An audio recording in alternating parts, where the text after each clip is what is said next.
I love your feet because they have wandered over the earth and through the wind and water until they brought you to me.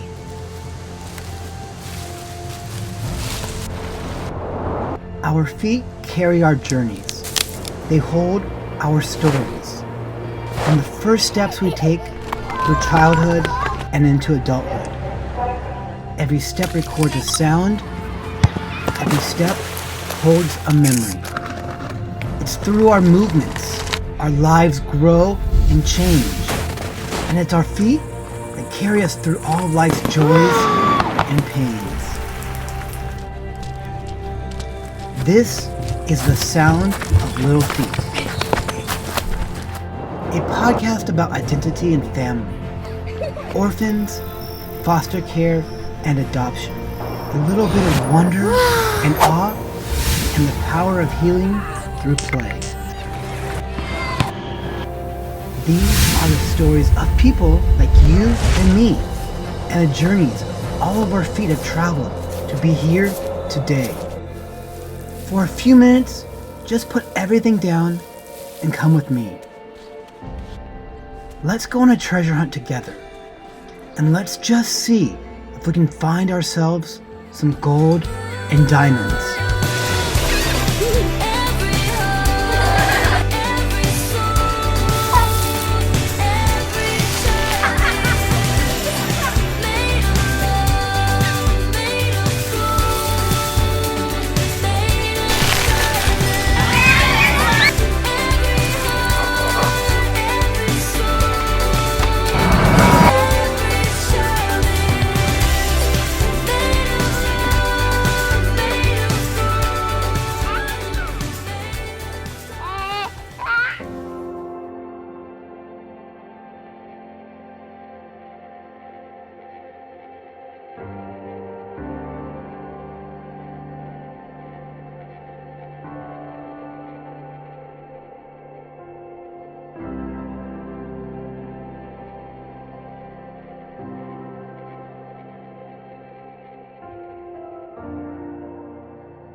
Good morning from Miyagi, Japan. This is The Sound of Little Feet, and I am joined by my friend Tammy Evans this morning. Tammy, good morning. Good morning. How are you doing? I'm doing good. Thank you so much for joining us. Yeah, sure. I know it's early. It's around 6:30 right now. Yes. But thank you for the call. Thank you. Tammy, could you please share a little bit about yourself, your background, why you're in Japan, and why you've joined the Mirai no Mori summer camp this year? Yes. So I first heard about Japan and all of the suicides that are here. And so my mission was to come and maybe start something, to do something about it. Because growing up, my parents were divorced when I was really young. I never really had a relationship with my father. And my mom was really abusive towards me. I have two other siblings, one older sister, one younger brother. But for whatever reason, her hatred seemed to be just for me. So I really just grew up feeling like the people that were put in my life to love and support me and care for me were not doing that. So I really, growing up, really felt alone, and I actually was suicidal in high school. One of the reasons that I didn't actually, go forth with committing suicide was because I thought that if I did, the abuse on my brother would become worse. So I really just kind of gaman. I really just, held my ground, and when I graduated, I was gone. Okay. So, yeah. And so that brought you to Japan. And what did you want to do while you were here in Japan? Yeah, I really just want to help in any way I can. Right now I'm an English teacher to middle school students because I know middle school is a hard time in Japan. There's a lot of decisions that they have to make for their future. And so there's a lot of stress and pressure with that. And I'm also in a lower income area, so a lot of their parents are not as concerned with their future in education. So I'm doing my best to encourage them and kind of be that figure for them, because I didn't really have that. Oh, that's wonderful. Yeah. You talked about how you had to try to push through in high school, and that I guess I want to know how or what did you find that kind of helped support you through your time that made you not commit suicide? Yeah, music was a huge thing for me. I have always been singing, and so anytime that I felt like there was, no place to go, or I felt super lonely, it was through music that I felt like I could relate with the artist and that we were going through similar struggles. So yeah, it was mostly just music for me. Okay. Yeah. Great. Is there any musicians or any songs that got you through that time? Yeah, so that time I was really influenced by like rock music and like emo, like kind of zone. So a lot of System of a Down was my favorite band at that time. Lonely Day was one of the songs that, was huge in my life. Green Day too was really good. But yeah, kind of that emo rocky kind of scene was what I was into at the time. Yeah. How did you hear about Mirai no Mori? Yes, I heard about Mirai no Mori through my university, actually. I went to Temple University, and they actually had an internship process. But I didn't have any time. I was working 2 part-time jobs and going to school full-time. So I didn't have enough time, I guess, to, actually volunteer. So now that I am a shakaijin, I'm a worker, and I have summer off for vacation. So I thought this would be a perfect time to come out and volunteer. Great. So you mentioned your family earlier. Could you define what family means to you? Yeah, I think that's kind of hard because I don't really feel like I have one. Okay. For me, family just means like unconditional love and that kind of support system that's always there. Okay. Yeah, that's kind of what it means for me. But I don't really know I feel like what a real family is. I wasn't able to explain. So we're here in Miyagi, and Mirai no Mori is an outdoor NPO, and they really believe that nature can be a great tool to help support, enable, and empower abused, abandoned, and orphaned children here in Japan. So for you, does nature elicit anything? Does it speak to you in any way?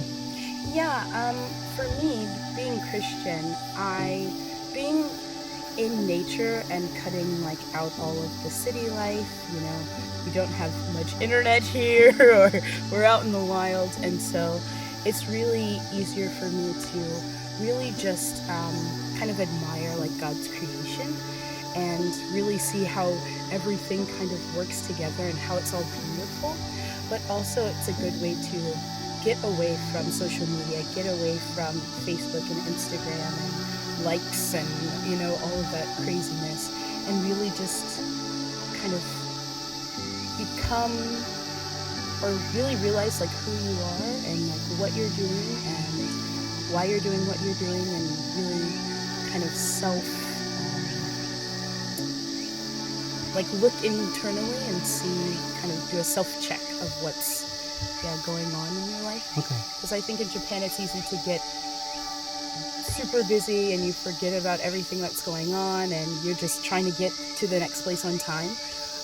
But I think being out here, there's no trains, there's no transportation, so it's easy to just self-reflect on everything that's going on. Yeah, and for our listeners at home, we are kind of in the middle of nowhere. Yeah.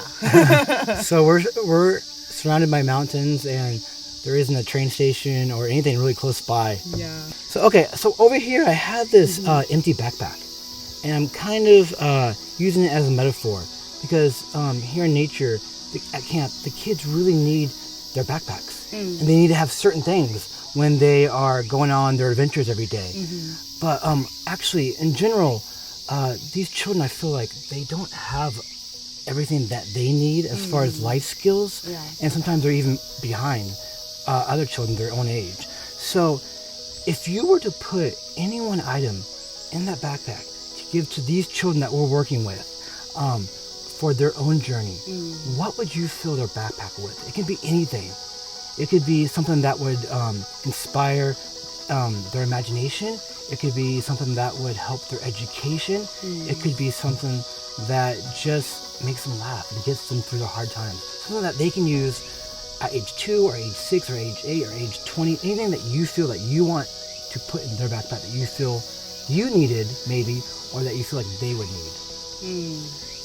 I think for me, I think maybe determination or like self-confidence. Okay.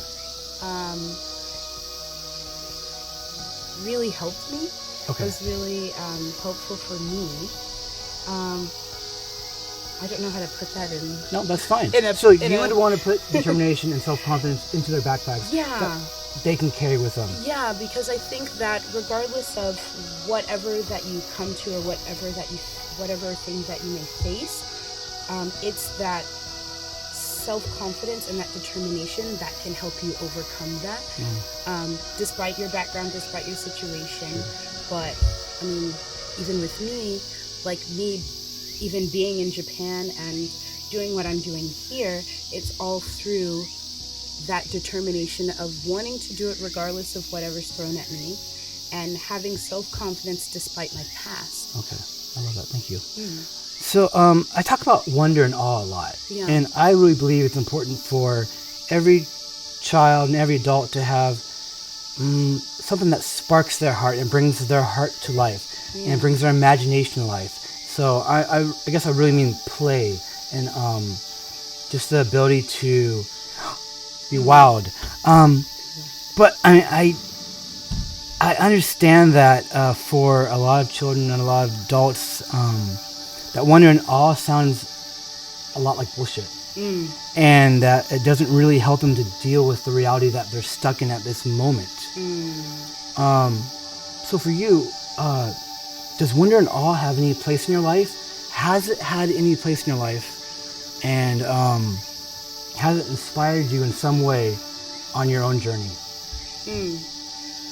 I think because my past was so dark, there wasn't a lot of wonder and awe. Yeah.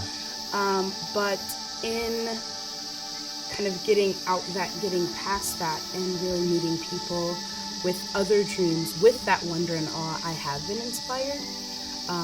So I think now it's important to me, but in my past it wasn't necessarily.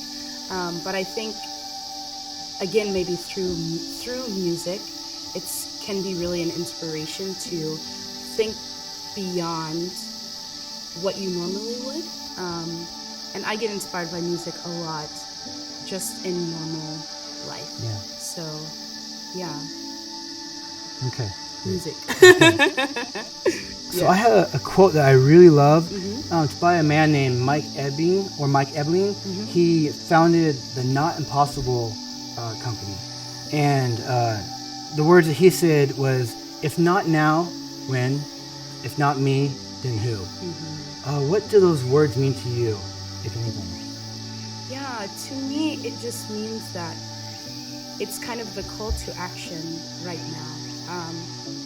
One of the things that inspires me, even to learn Japanese, is that there are people that are committing suicide here every 15 minutes.